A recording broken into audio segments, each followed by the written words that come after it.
அனைவருக்கும் வணக்கம். கடைசி பதிவுல அம்பிகை வெண்ணிற ஆடைகள் உடுத்தி தன்னை அழகா அலங்கரிச்சுக்கிட்டு படுக்கை அறையில இன்னைக்கு நம்மளோட சேர வரப்போறது மாவீரரான பீஷ்மரா இல்ல வேறு ஏதாவது கௌரவ வீரனா அப்படின்னு யோசிச்சபடியே காத்திருக்காங்க. இதுவரை முந்தைய பதிவுல பார்த்தோம். இனி அடுத்து என்ன நடந்ததுன்னு பார்க்கலாம். பெரும்பாலும் அனைத்து மக்களும் உறங்கி போகும் நடுராத்திரி வேளையில சொல் தவறாதவரும் பெரும் தவசீலருமான வியாச மகரிஷி அம்பிகையின் அறையில பிரவேசிக்கிறாரு. விகார ரூபம் கொண்டவராகவும் விகாரமான நிறம் கொண்டவராகவும் முருடராகவும் வற்றலான தேகம் உடையவராகவும் துர்நாற்றம் வீசக்கூடியவராகவும் மிக கருமையான நிறத்தை உடையவராகவும் செம்பட்டையான நீண்ட தலைமுடி கொண்டவராகவும் நீளமான மற்றும் அழுக்கடைந்த தாடியை கொண்டவராகவும் இப்படி எந்த விதத்திலையும் அவர் கிட்ட கூட நெருங்க முடியாத அளவுக்கு விகாரமான மற்றும் கோரமான தோற்றத்தோட வந்து நிக்கிறாரு வியாச மகரிஷி. இப்படிப்பட்ட ஒரு கோர ரூபம் கொண்ட ஒருத்தரை தன் வாழ்நாளிலேயே பார்த்திருக்காத அம்பிகை இப்படிப்பட்ட ஒருத்தர் கூடவா நம்மோட கூட நடக்க போகுது அப்படிங்கிற பயத்திலையும் அருவறுப்புலையும் தன்னோட கண்களை இறுக்கமா மூடிக்கிறாங்க. அம்பிகையின் மனநிலை வியாச மகரிஷிக்கு நல்லாவே தெரிஞ்சாலும் தன் தாய்க்கு கொடுத்த வாக்கிற்காக அம்பிகையோட அப்படியே உறவுல ஈடுபடுறாரு. சிறிது நேரத்திற்கு பிறகு வெளியில் வந்த தன் புத்திரனான வியாச மகரிஷிய பார்த்த சத்தியவதி, எல்லாம் நல்லபடியா நடந்துச்சா?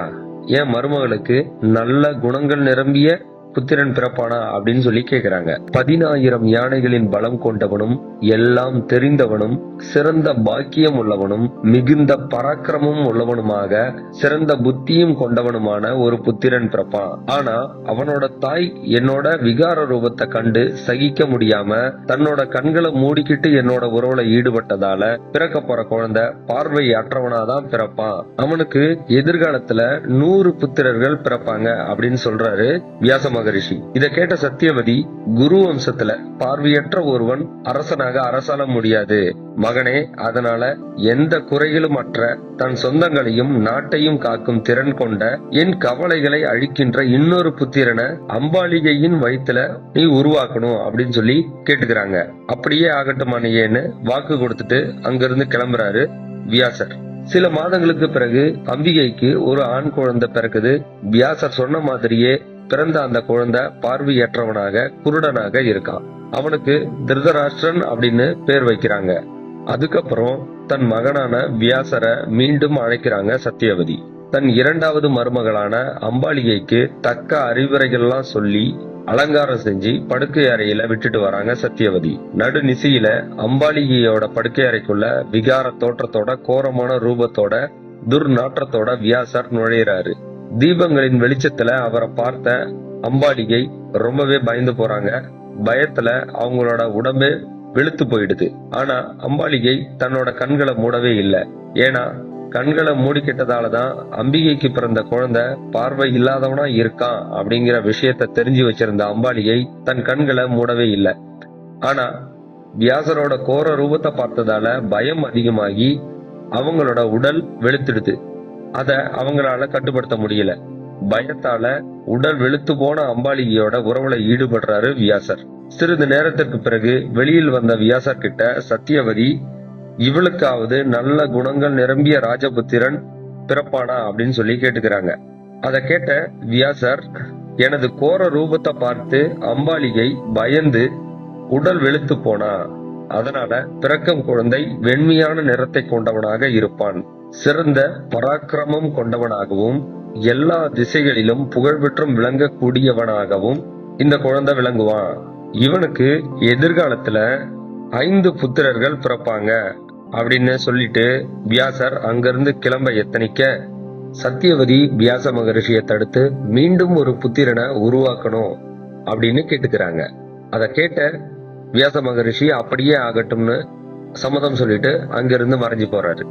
சில காலத்துக்கு பிறகு அம்பாலிகைக்கு ராஜ லட்சணங்கள் நிரம்பிய ஒளியால ஜொலிக்கிற மாதிரி வெண்மை நிறத்தோட ஒரு குழந்தை பிறகுது.